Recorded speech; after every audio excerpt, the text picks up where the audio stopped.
বন্ধুরা, গরিবের রান্নায় আপনাদের স্বাগত। বন্ধুরা, আজ আমি ঝরে যাওয়া কচি আম দিয়ে নতুন একটা রেসিপি করব। আমাদের এই আম গাছ থেকে অনেক কচি কচি আম ঝরে গেছে। এই কুড়িয়ে নেব, তারপর এই কচি আমগুলো কেটে নেব।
এই দেখুন, আমাদের গাছ থেকে কচি কচি এতগুলো আম পেয়েছি। আগে থেকে বাড়িতে আরো কতগুলো আম কুটে রেখেছি।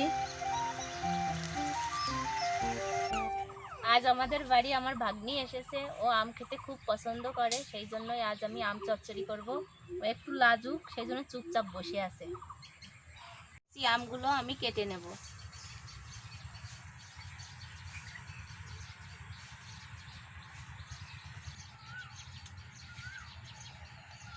ছোট ছোট করে কেটে নেব, আর আমের ভিতর থেকে এই বীজগুলো ফেলে দেব। বীজ থাকলে তিতে লাগে।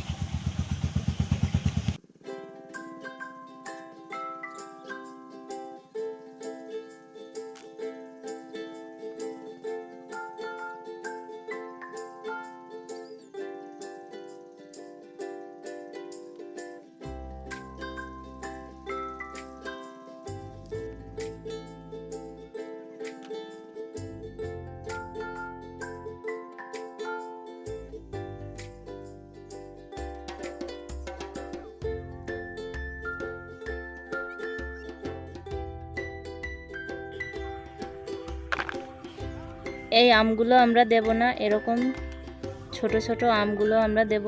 আমগুলো যত ছোট হবে চচ্চড়ির স্বাদ তত টেস্টি হবে।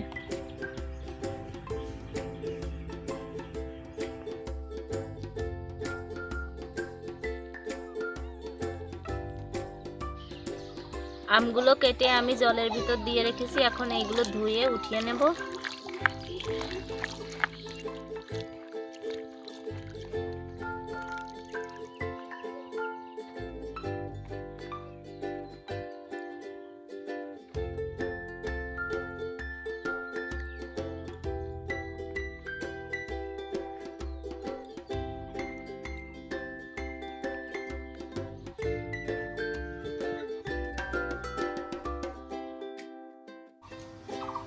আগে থেকে মেরে রাখা কুচো চিংড়ি ও মাছের ডিম ভালোভাবে ধুয়ে বাটিতে উঠিয়ে নেব।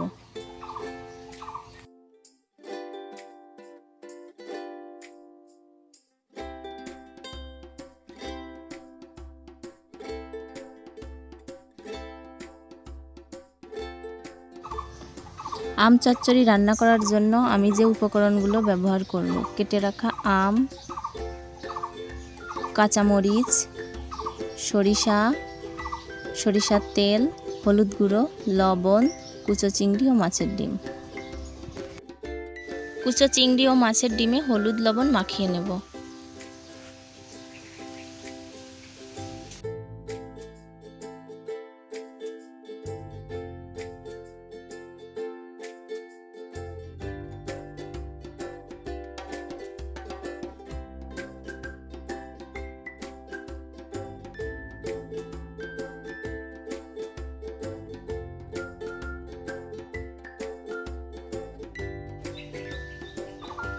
কড়াই গরম হয়ে গেছে। এখন সরিষার তেল দিয়ে কুচো চিংড়ি ও মাছের ডিম ভেজে নেব।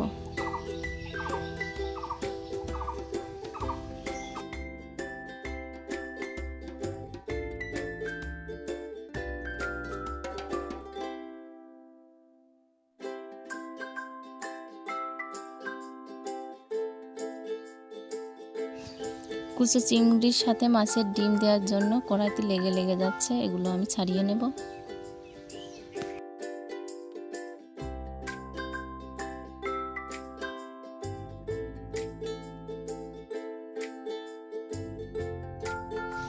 ভাজা হয়ে গেছে, এখন নামিয়ে নেব।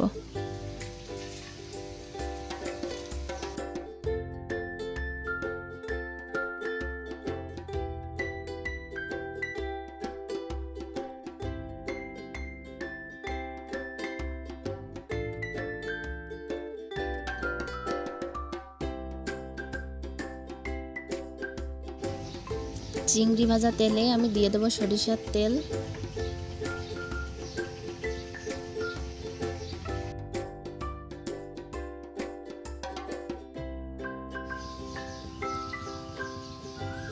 এখন দিয়ে দেব গোটা সরিষা,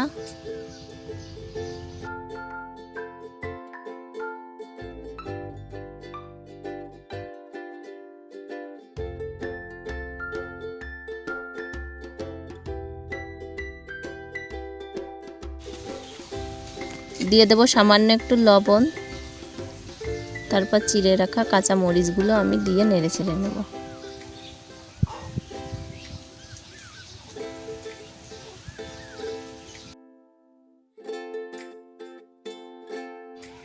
মরিচগুলো হালকা ভাজা হয়ে গেলে কেটে রাখা আমগুলো আমি দিয়ে দেব।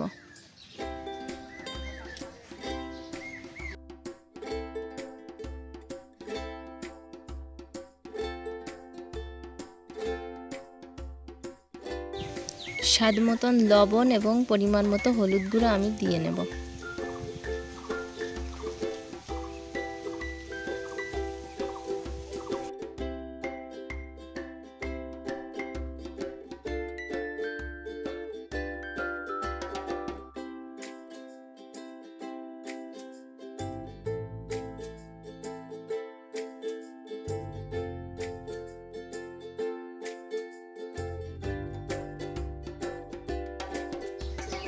হালকা লাল লাল করে আমগুলো ভাজা হয়ে গেছে, এখন আমি এতে দিয়ে দেবো জল।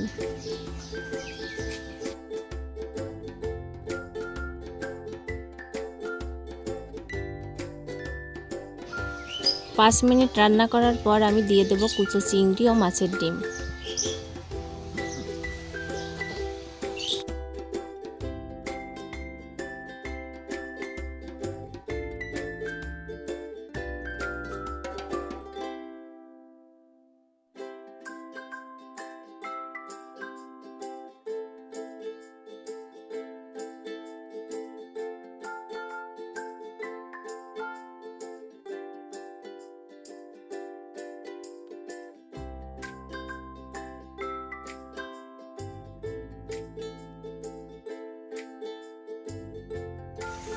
মাম্মি রান্না হয়ে গেছে।